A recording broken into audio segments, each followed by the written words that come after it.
बच्चों, आज हम लोग तत्वों का इलेक्ट्रॉनिक विन्यास कैसे किया जाता है इसके बारे में पढ़ेंगे। इलेक्ट्रॉनिक विन्यास पढ़ने के लिए दो मुख्य चीज होता है। एक मुख्य क्वांटम संख्या यानी ऊर्जा स्तर कोश, और दूसरा चीज लिखा जाता है उपकोश। तो जैसे इलेक्ट्रॉनिक विन्यास लिखने में कोशों का क्रम जैसे n बराबर 1 पहले आएगा, फिर 2 3 4 5 6 इस तरह आएगा, तथा उप ऊर्जा कोश SP DF आदि अक्षरों का प्रयोग करते हैं लिखने में जो है 1 2 3।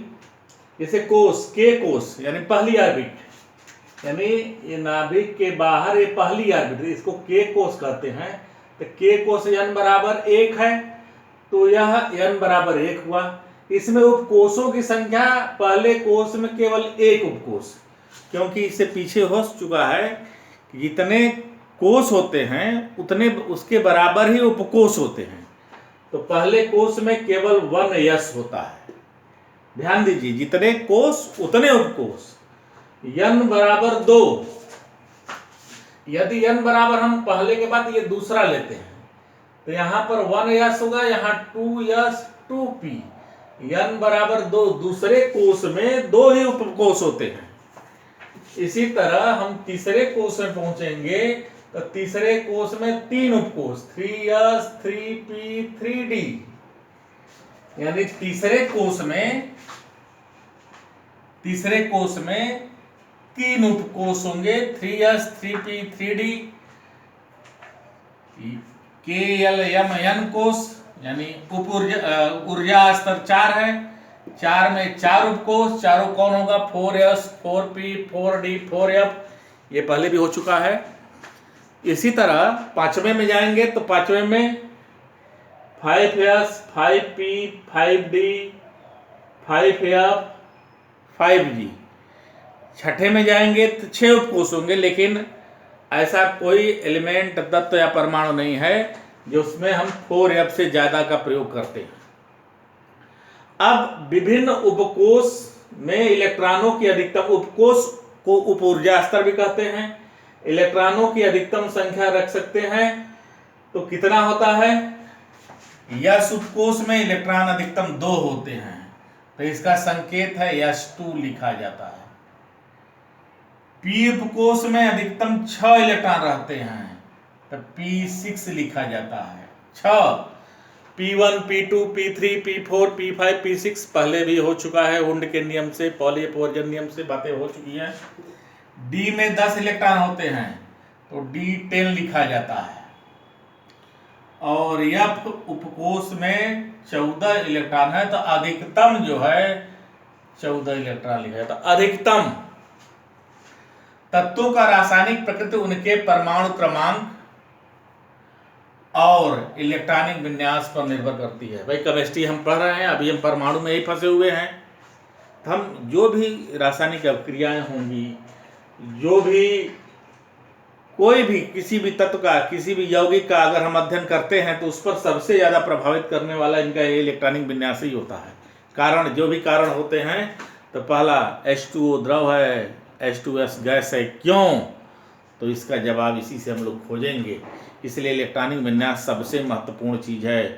पूरे पाठ यानी रसायन विज्ञान में अगर इलेक्ट्रॉनिक विन्यास ठीक से आ रहा है, बच्चा ठीक से समझ रहा है क्या हो रहा है, क्यों हो रहा है, तो सारे प्रश्नों का जवाब दे सकता है। तो इलेक्ट्रॉनिक मेरा सलाह है कि आप इलेक्ट्रॉनिक विन्यास को बहुत अच्छे ढंग से हल करिए और उस पर थोड़ा सा विचार करिए कि क्यों हो रहा है ऐसा। चलिए, तो इसी से तत्वों का रासायनिक प्रकृति केमिकल नेचर, उनके परमाणु क्रमांक और इलेक्ट्रॉनिक विन्यास पर निर्भर करता है। परमाणु क्रमांक के हिसाब से इलेक्ट्रॉनिक विन्यास होता है। आप-बाऊ का नियम है। आप-बाऊ जर्मन भाषा का एक शब्द है जिसका अर्थ है रचना करना, बनाना। ये किसी का नाम नहीं है। आप-बाऊ का प्रिंसिपल जो है, यह जर्मन भाषा का एक शब्द है जिसका अर्थ है रचना करना, निर्माण करना। इसके अनुसार परमाणु में के उपकोशों में इलेक्ट्रॉन ऊर्जा के बढ़ते हुए क्रम में भरते हैं। तो देखिए, ऊर्जा कोश का ऊर्जा क्रम है 1 2 3 1 2 3 4 5 और उपकोष का ऊर्जा क्रम है SPDF। सोमरफेल्ड ने बताया था कि उपकोष का ऊर्जा क्रम SPDF के क्रम में बढ़ता जाता है।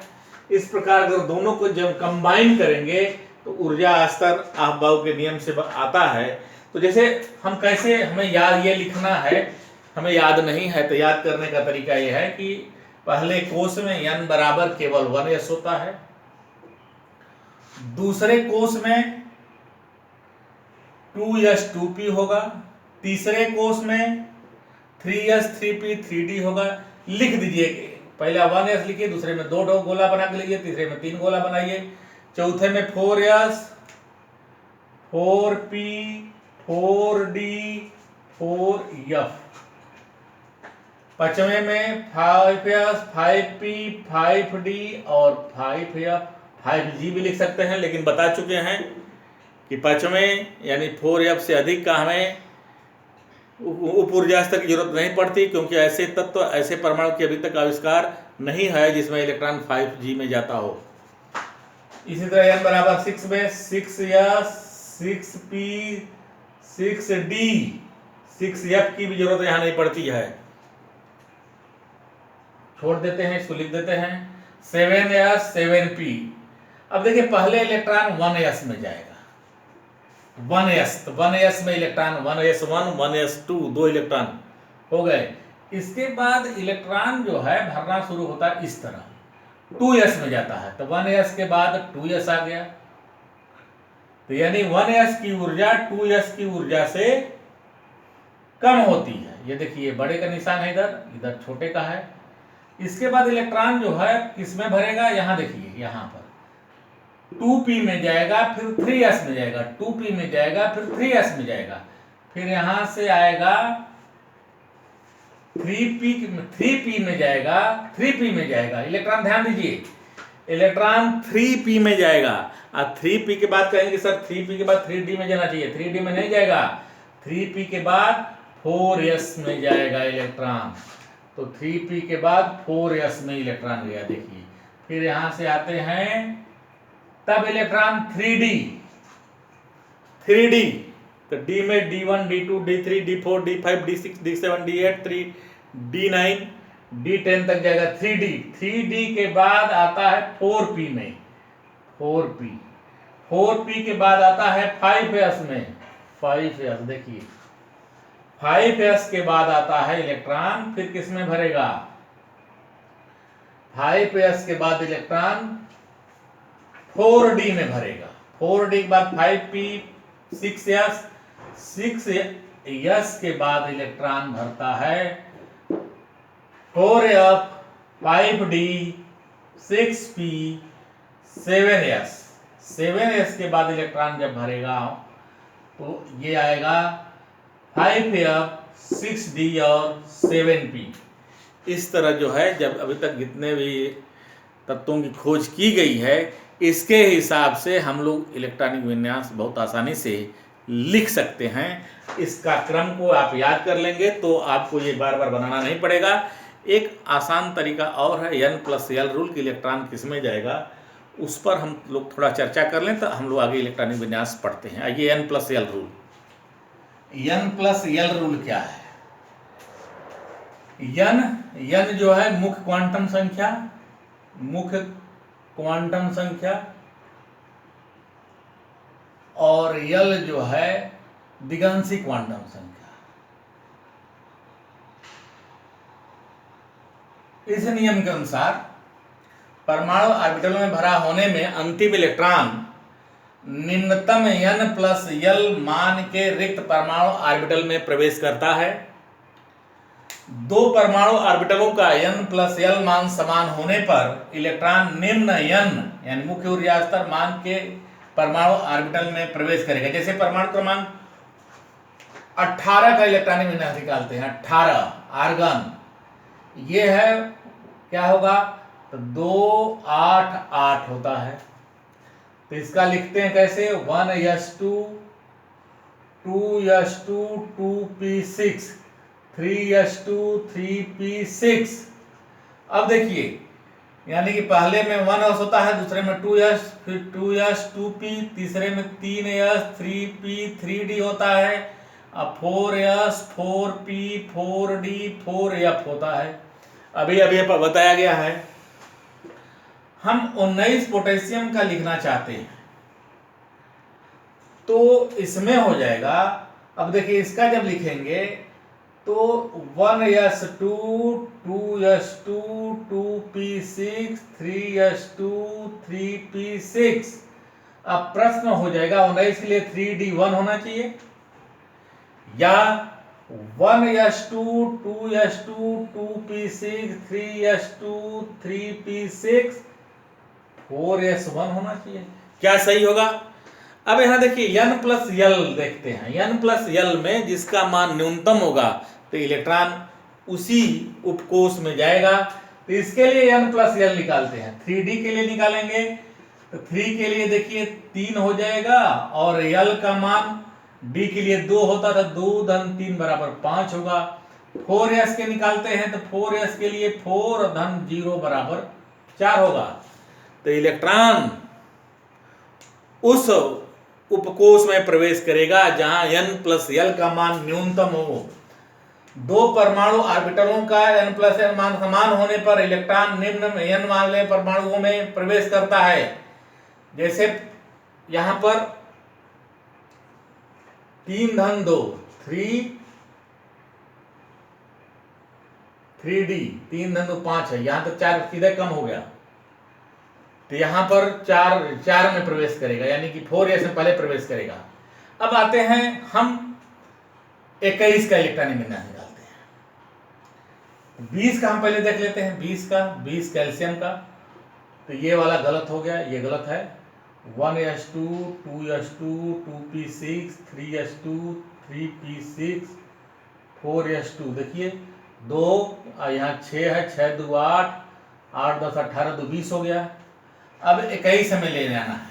21 पर हम स्कैंडियम, तो इसका करेंगे 1s2 2s2 2p6 3s2 3p6 4s2 4p1 होगा।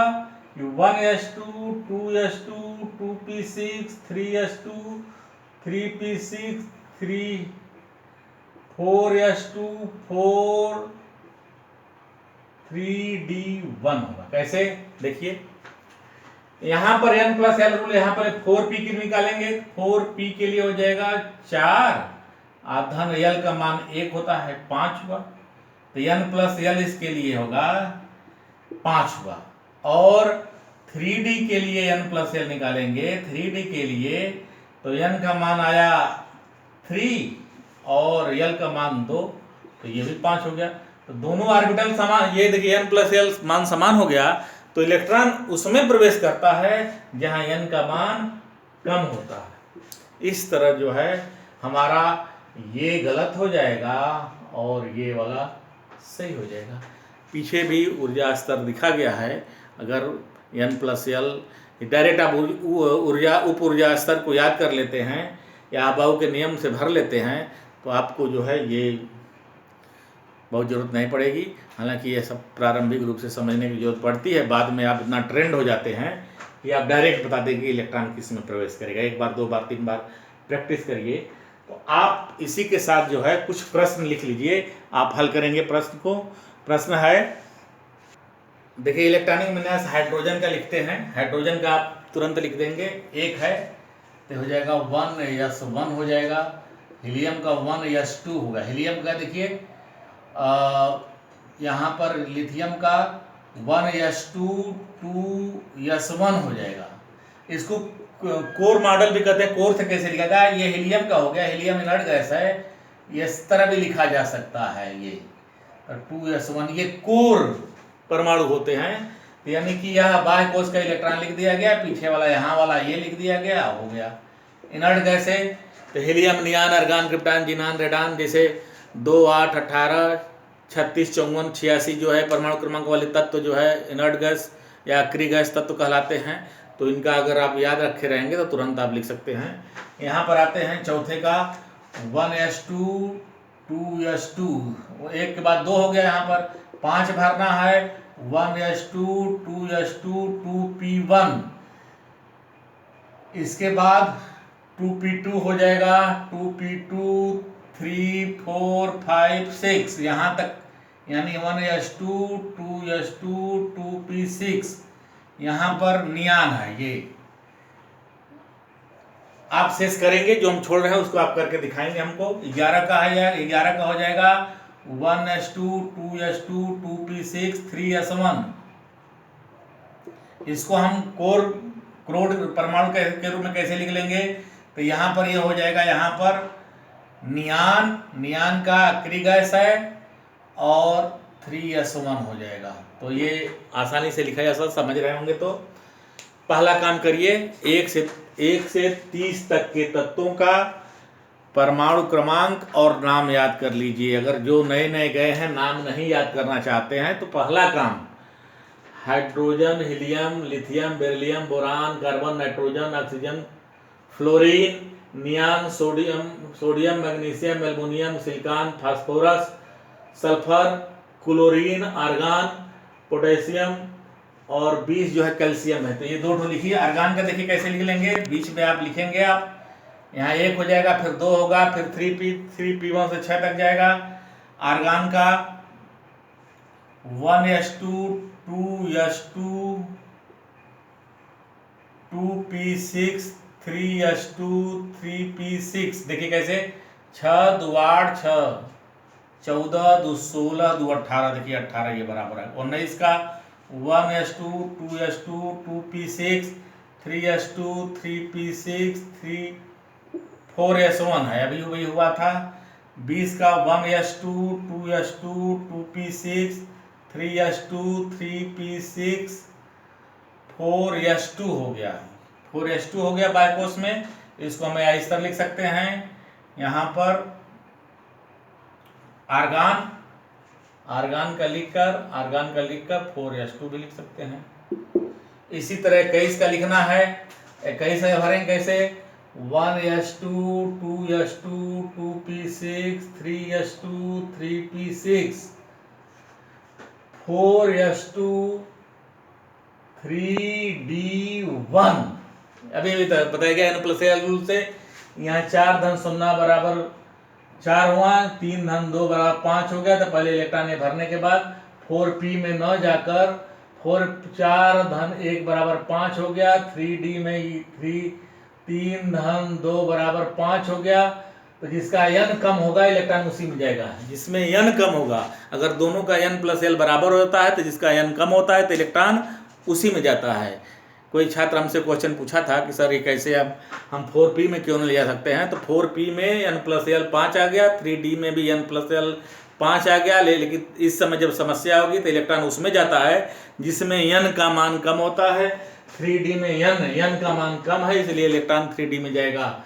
इस तरह हम जो है 22 का हो जाएगा 1s2 2s2 2p6 3s2 3p6 4s2 3d1 3d2 हो जाएगा। अब इसी तरह बढ़ता जाएगा। 23 का हो जाएगा 1s2 2s2 2p6 3s2 3p6 4s2 3d3 हुआ। और 24 का हो जाएगा 1s2 2s2 2p6 3s2 3p6 4s2 3d4 होगा। 1 2 3 4 5 6 7 8 9 10 तक बढ़ता जाएगा। लेकिन यहाँ 24 जो है, यहाँ पर जो है बाउ का नियम यहाँ पर फॉलो नहीं करता है, इसलिए अब यहाँ डिजेनरेट ऑर्बिटल पैदा होते हैं। तो 3d4 न होकर 3d यहाँ 5 हो जाता है और 4s1 यहाँ का इलेक्ट्रॉन यहाँ चला जाता है। तो ये स्टेबिलिटी, ड्यू टू स्टेबिलिटी अर्धभारित ऑर्बिटल अपूर्ण ऑर्बिटल से अधिक स्थायी होते हैं। क्या?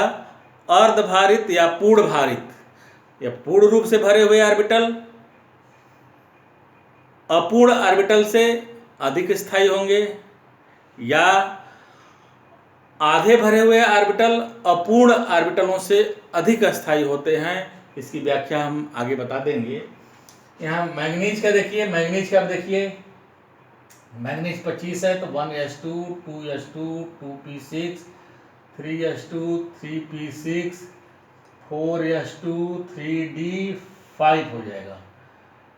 तो यहाँ 20 5 25 हो गया और 26 का हो जाएगा 1s2 2s2 2p6 3s2 3p6 4s2 3d6 हो जाएगा। 1s2 2s2 2p6 3s2 3p6 4s2 3d7 हो जाएगा।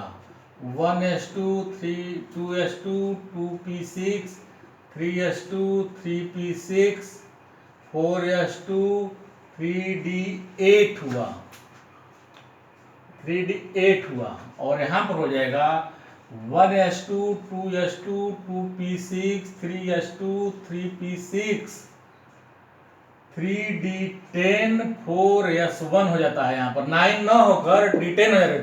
अब इसका कारण समझ लीजिए। अर्धभार, ये देखिए डी ऑर्बिटल यानी यह है, ये यहाँ इस तरह है 1 2 3 4, यानी d10 पहला इलेक्ट्रॉन, दूसरा इलेक्ट्रॉन, तीसरा इलेक्ट्रॉन, चौथा इलेक्ट्रॉन, पांचवा इलेक्ट्रॉन, छठवां इलेक्ट्रॉन, सातवां इलेक्ट्रॉन, आठवां इलेक्ट्रॉन, नौवां इलेक्ट्रॉन, ये 10वां इलेक्ट्रॉन। तो 10 में अगर हम 9 लिखेंगे ये इस तरह रहेगा। तो ये जो है यानी 4s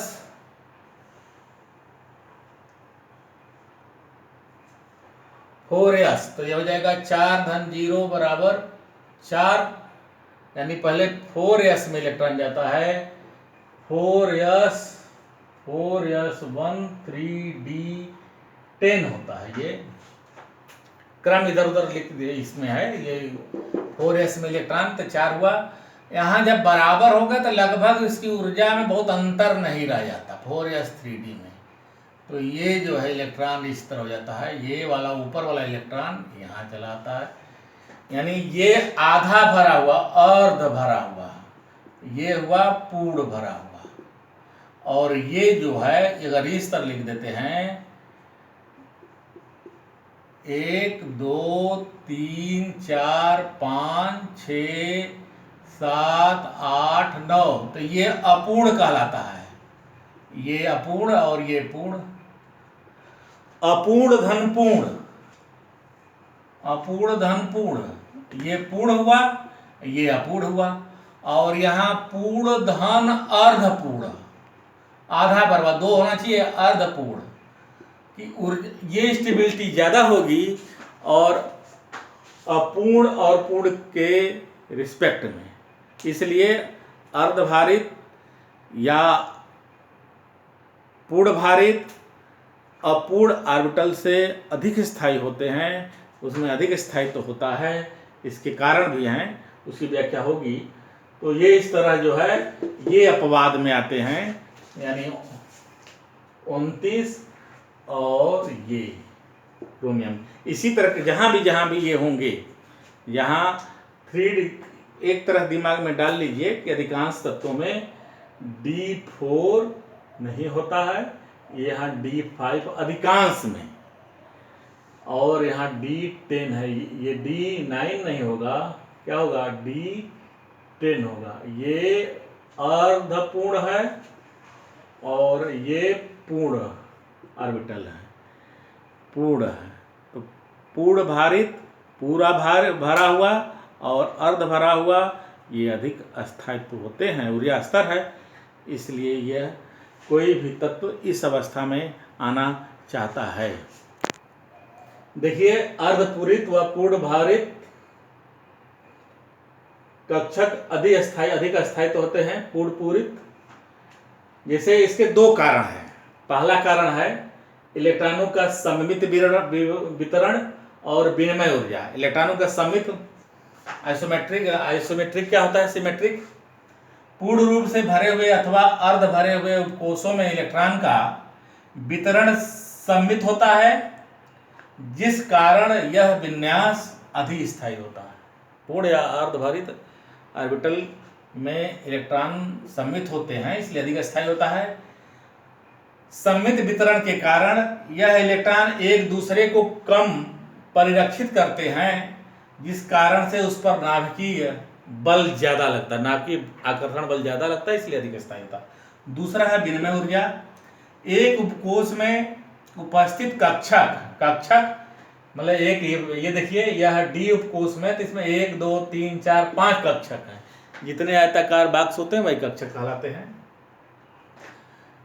कक्षक अपभ्रष्ट होते हैं, अपभ्रष्ट मतलब डीजनरेट होते हैं, समान ऊर्जा स्तर के होते हैं, तथा इनमें उपस्थित इलेक्ट्रॉन अपना स्थान विनिमय करने की प्रवृत्ति रखते हैं। इस विनिमय के कारण मुक्त ऊर्जा विनिमय ऊर्जा कहलाती है। चूंकि अर्ध भरे हुए तथा पूर्ण भरे हुए कोषों में संभावित विनिमयों की संख्या उच्च होती है, अतः इनका विनिमय ऊर्जा उच्च होती है, जो इन्हें अधिक स्थायित्व प्रदान। क्या है, जैसे जिसे अर्ध भरा हुआ इलेक्ट्रॉन 5 ठो है, तो ये पहला इलेक्ट्रॉन जो है, इलेक्ट्रॉन 1 जो है कहाँ कहाँ जा सकता, विनिमय कर सकता है 2 3 4 और 5 से। तो इलेक्ट्रॉन 1 जो है यहाँ से जा सकता है, ये यहाँ, फिर ये दूसरे में जाएगा, ये फिर यहाँ आ जाएगा, फिर यह तीसरा में ये यहाँ से यहाँ जाएगा। इस तरह कुल इसके 4 विनिमय होते हैं, यानी ये वाला यहाँ वाला भी यहाँ जा सकते हैं। तो इलेक्ट्रॉन 1 4 विनिमय कर सकता है। इलेक्ट्रॉन 2 द्वारा 3 विनिमय होगा। इलेक्ट्रॉन 2 द्वारा यानी ये यहाँ आ जाएगा, ये वाला यहाँ आ जाएगा। इलेक्ट्रॉन 2 द्वारा 3 विनिमय, 1 2 3 में विनिमय होगा। इलेक्ट्रॉन 3 द्वारा देखिए 1 विनिमय, दूसरा विनिमय, और ये यहाँ आ जाएगा, विनिमय हो जाएंगे, एक्सचेंज हो जाएंगे, इसमें 2 विनिमय। और इलेक्ट्रॉन 4 द्वारा 1 विनिमय होगा। इस तरह जो है जो विनिमय ऊर्जा निकलती है, इसके कारण यह अधिक स्थायित्व होती है, यह कारण है। जैसे कुछ इसमें अपवाद वाले तत्व हैं, उनको नोट कर लीजिए। परमाणु क्रमांक 1 है, कुछ अपवाद वाले तत्व हैं, इनको नोट करिए। इसका इलेक्ट्रॉनिक विन्यास आप लिखेंगे, जैसे 24 29 का हम बता ही दिए हैं। 41 42 44 45 47 78 79 111 का ये अपवाद वाले तत्व हैं। इसको आप लोग लिख कर याद कर लिए, यही इम्पॉर्टेंट है, यही आपकी परीक्षा में पूछे भी जाएंगे। और क्योंकि ये अपवाद है, केमिस्ट्री में वही क्वेश्चन ज़्यादा इंपॉर्टेंट हो जाते हैं जो अपवाद में हो जाते हैं, जो नियम तोड़ते हैं। और होमवर्क अभी जैसे मैं इलेक्ट्रॉनिक विन्यास लिखा था, तो उस पर कुछ तत्वों को छोड़ दिए थे, तो आप जो है 1 से 30 तक अपने से इलेक्ट्रॉनिक विन्यास लिखेंगे। यही दोनों होमवर्क है, 1 से 30 तक इलेक्ट्रॉनिक विन्यास लिखिए, और 24 29 41 42 44 45 47 78 79 और 111 का भी इलेक्ट्रॉनिक विन्यास लिखकर आप हमको दिखाएंगे। बहुत बहुत धन्यवाद। यदि आप अभी तक मेरे चैनल को लाइक नहीं किए हैं तो लाइक ज़रूर कर दीजिए, लाइक करिए, शेयर करिए, और सब्सक्राइब अगर नहीं किए हैं, अभी 30% लोग जो है सब्सक्राइब नहीं किए हैं, तो सब्सक्राइब भी कर दीजिए, जिससे कि आने वाले मोस्ट इम्पॉर्टेंट प्रतियोगी परीक्षा संबंधित क्वेश्चन आपको मिलते रहें और आप अच्छा करने का प्रयास करें। बहुत बहुत धन्यवाद।